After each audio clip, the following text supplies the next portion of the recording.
Welcome to the Kidmin Huddle with Amber Pike, where children's ministry leaders get equipped, encouraged, and empowered to disciple with intentionality, growing God's kingdom one child at a time. Welcome back to the Kidmin Huddle. If you know me or you've been following me for a while, you might know that I am a homeschooling mom. At this point, I've been doing it my oldest entire schooling. We started when he was 3. We did like pre-K 3. I think I'm a veteran by this point. I love it. I love it.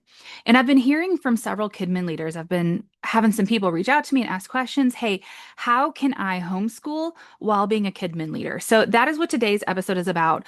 If you are considering homeschool, if you have friends that maybe even aren't in the ministry, share this podcast with them because I'm going to talk about how much I love homeschool, why I'm homeschooling, and then how you can do it if you are working as a Kidmin leader, and you can absolutely transfer out that Kidmin leader to a different job if you're wondering, can you balance this with a job? So the why. I knew before I had my first child, before my son Reed was born, I knew that I wanted to homeschool. I was not a homeschool kid. Often you see that. People who want to homeschool, they were probably homeschooled. I was not. I did a combination of Christian school and then public school. I went to public kindergarten, private school from first grade through sixth grade, seventh and eighth, and then high school all in public school. And then I went to a private university for college. And I wanted to homeschool. Why? Well, I knew that I wanted control over what my child was exposed to. We talk at Renew a Nation a lot about the influences that are on your child. School is a major influence on your child. The school is either teaching your child to know, love, and serve God, or teaching them not to. And there really is no in between. So a truly biblical Christian school would be a good option if they are truly discipling, if there isn't just Bible class as the only discipleship component, but the whole school, all the teachers is discipling. But even that is sometimes hard to find. Near me, there was not a Christian school that I would have accepted as an okay option. Plus, they're very pricey. My niece was in private school, and I think it was like 8,000 a year. That's a lot on a children's leader's salary. So I knew that I wanted to control the education. I wanted to be in control of what my kid was taught. I know when I was going through public, middle, and high school, there was definitely anti-God stuff. Fast forward, 15 years after that? Oh, you better believe it is even worse. So I wanted to know what my child was learning, have complete control. I do not want some teacher teaching my child about who to love or how they can identify or my goodness, some of the stuff that is shown in school, they're teaching young elementary school children self-satisfaction techniques. No, no, no, no. I'm in control. I also know that though you might be blessed with good teachers, like here in the county that I live in, the public schools are still pretty good. Honestly, we're one of the best in the states. We are in a Jesus-loving county, so predominantly it would be okay. But what about the kids at school? In the early 2000s, when I was riding the bus to and from school, there were drug deals going on behind me in a good school. I don't live in the city. I live in a good school in a good county. But that was happening. So I wanted to control the influences around my child, both the kids, the teachers, the curriculum that was being used. I wanted to do all of that. And then honestly, I wanted to be with my kids. Well, I mean, at that point, I didn't have kids yet. But when that little boy was growing in my belly, I knew that I wanted to disciple him all the time. I wanted to live life, my days with him, and I knew that homeschool was going to be the best choice. It did take a little bit to get my husband, who is public school, tried and true all the way through. It took a while to get him on board. And it was actually a fun story. Back in the day, Answers in Genesis, who we are not that far from, used to do children's ministry conferences. I loved going. It was like a weekend getaway for us. My husband does not serve in children's ministry, never has, but he would go with me. And we would always eat at Waffle House because that was like the only place that was there that was a restaurant on like the one mealtime that we had free. And we heard Ken Ham speak, whom I love to hear speak. And I remember my husband looked at me, he's like, okay, let's homeschool. It was a children's ministry conference. So see, it's all related. So like I said, my oldest is going into ninth grade this year. We started when he was in preschool 3 because I'm just cool and extra like that. And I absolutely love it. It is still the perfect choice for my family, for my kids. Um, from an education standpoint, it is the perfect choice for us. So my son was slow to pick up on reading. He was 7 going on 8 before he really, really grasped reading past the CVC words, the 3-letter like rat, cat, hat. He was 7 going on 8 before he really grasped it. My daughter actually kind of the same way. She picked it up a little earlier, but both of my kids, it was that wanting to read and they knowing that they can before they would take off. But while my son was slower with reading, he was crazy good at math. So he would go around on Wednesdays at church and be like, I know the square root of this. Do you? And adults were looking at him and they're like, I do not. So if you were like my kid or like me at church sometimes, when I was ahead of the curve, I would act out. Is that you? That was me. Fun fact, another fun, you're learning all the fun facts about me. I was kicked out of youth group and asked not to return because I was being treated like a child and I did not like it. I was being treated like a toddler. We all joked with each other, and the youth pastor did not like it. And he would nail a nail in a board and then pull it out to show how our words would leave wounds. And I'm like, I'm done. At the same time, he called my mom and asked me not to come back. I definitely acted out because I was bored. Kids do that, right? So my kid probably in a traditional classroom setting would have acted out because he was bored in read or in math. But versus when kids are struggling, they also act out. And just my kid, he's an odd duck. Love him. He's amazing. He's a fact kid, and he wants to tell you all of these facts. It's not going to fly in a school setting when the kid wants to teach the lesson, right? So homeschool from an education standpoint was absolutely what I wanted to do. However, long before Reed, I was called to be a children's minister. So, how do I balance, even still to this day, homeschooling and let's call it my career, right? So, at times I work multiple jobs. Now I just work for Renew Nation and I'm a volunteer at my church. But a couple years back, I had a full-time job that was remote. And then I also was a full-time Kidmin leader and I homeschooled during all of this. So, can you be a full-time children's ministry leader and homeschool your kids? Yes. Yes, you can. So if that is your question, you're on the fence. Do I homeschool? Can I do it? The answer is yes. Yes, yes, yes. So a couple of things with this. Homeschool does take some time because you have to teach them. Now, when I'm talking about homeschool, I'm not talking about the online digital academies where your kid sits in front of a screen and there's an online teacher. That's not the same thing as homeschool. When COVID hit and people were going to remote learning in schools, they're like, oh, this is horrible. How do you do it? I'm like, that's not homeschool. That's not. So this is the teacher, are teaching. There's a curriculum that you've bought, you've pieced together, you've got a plan, whatever that looks like. It's not a video teacher classroom. So not that. There is some time. So there's a couple of things that you really need to make this happen. One is that you need a church that's willing to work with you. So if your church says you have to put in 5 days of office hours from 8 to 4 every single week, you're going to struggle to homeschool unless you're okay with doing homeschool at night, which is absolutely fine. Check your state rules when it comes to homeschooling. Here in Kentucky, they really don't care. They're like, sure, homeschool your kids these number of days. Just let us know, cover these subjects, you're good. Other states I know are more stringent with their rules. So you absolutely check that, check your state rules on what homeschooling requirements there are. But just kind of in general, if you have to put in office hours every single day, homeschool might be a bit more of a struggle to get in those hours in those days. I also have been blessed to have the most amazing mother in the world. And from the day that my son was born, she has watched my kids almost every single Wednesday, except for, sicknesses. And even though I'm no longer church staff, my mom still watches my kids every Wednesday. Now, this has been a huge blessing for me. I did not have to put in Monday through Friday office hours. So our homeschooling schedule was Monday, Tuesday, Thursday, Friday. Wednesday was my work day. So if you are homeschooling as a Kidmin leader, what work can you do from home? Can you, maybe you got to go in Monday for staff meetings, but you don't have to stay the whole day. So homeschool in the afternoon. But take your kids to work with you when you can.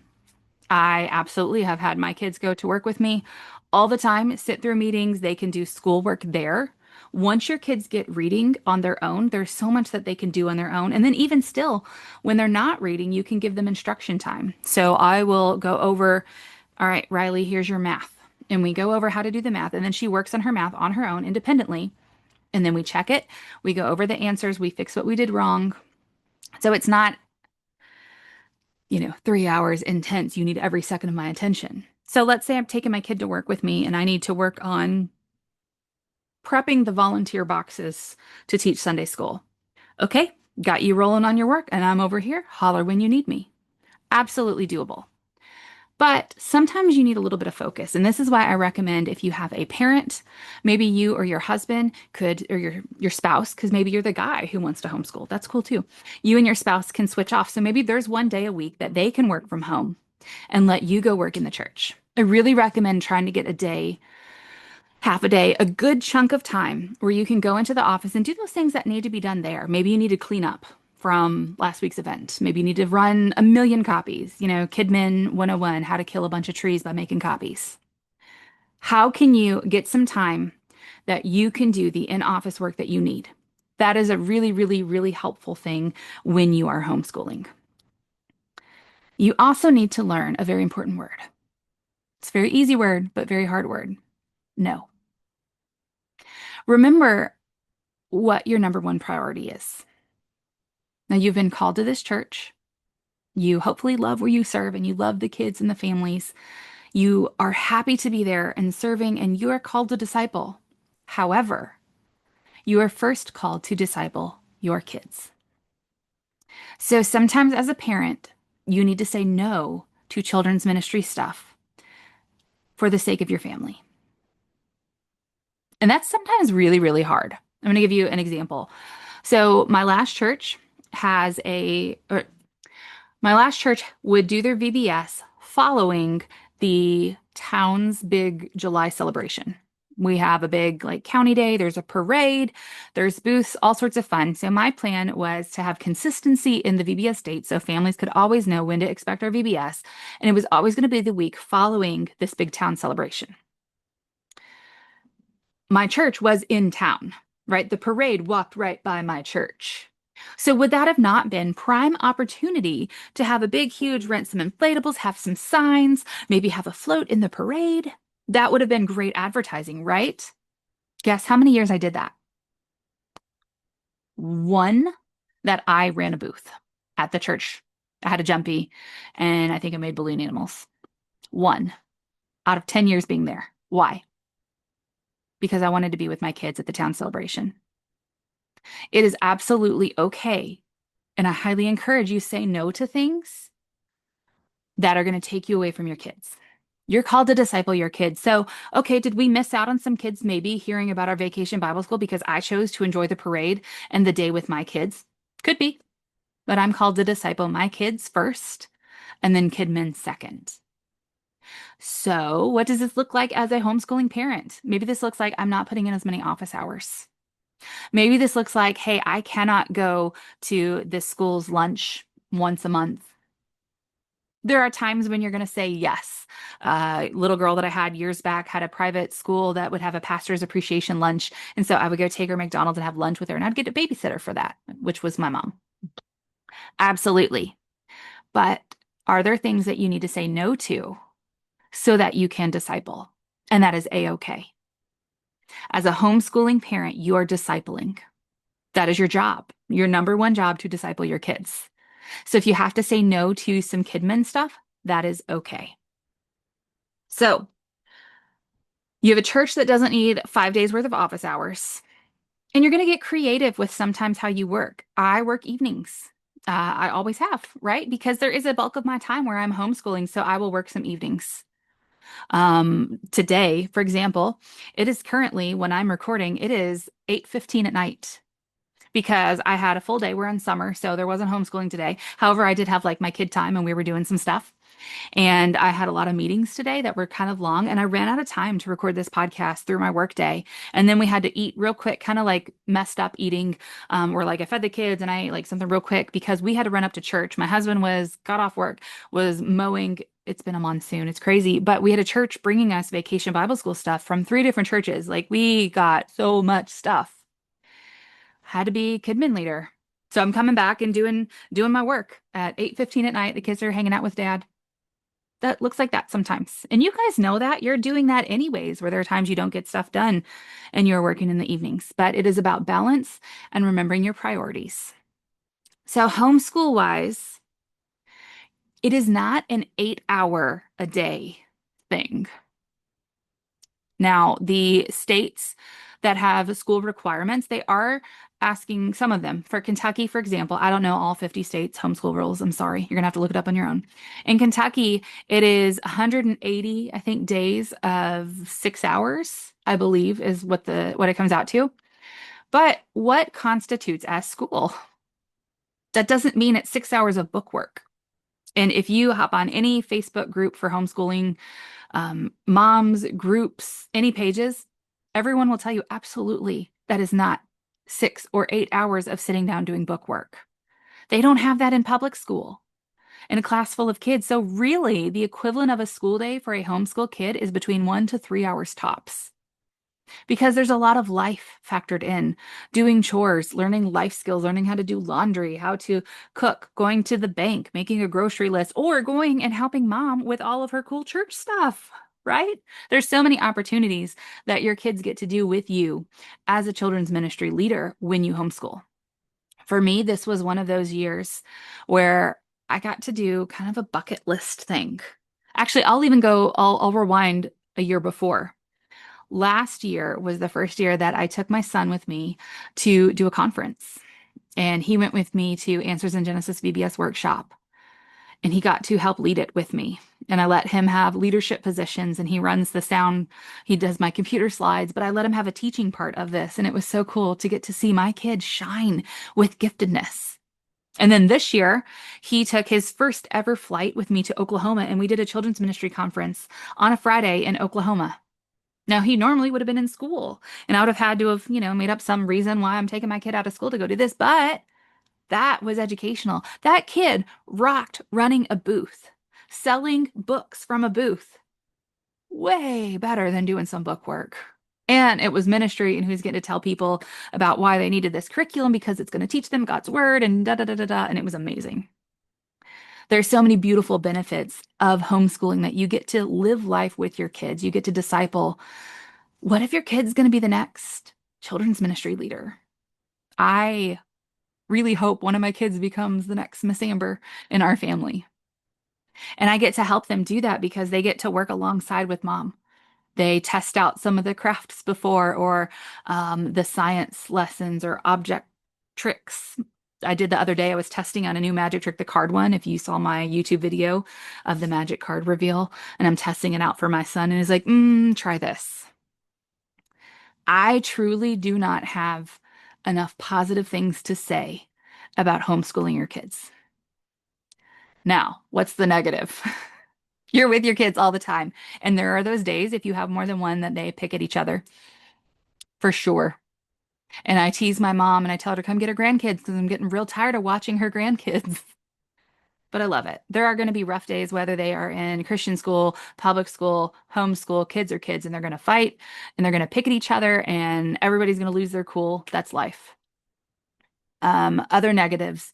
It's a time investment. You have to prep and you have to plan. You might have to rearrange your schedule. You might have to say some no for things. You might have to bring in a babysitter if you've got a big meeting that you need a babysitter for. Okay. But the benefit is that you get to disciple your kids.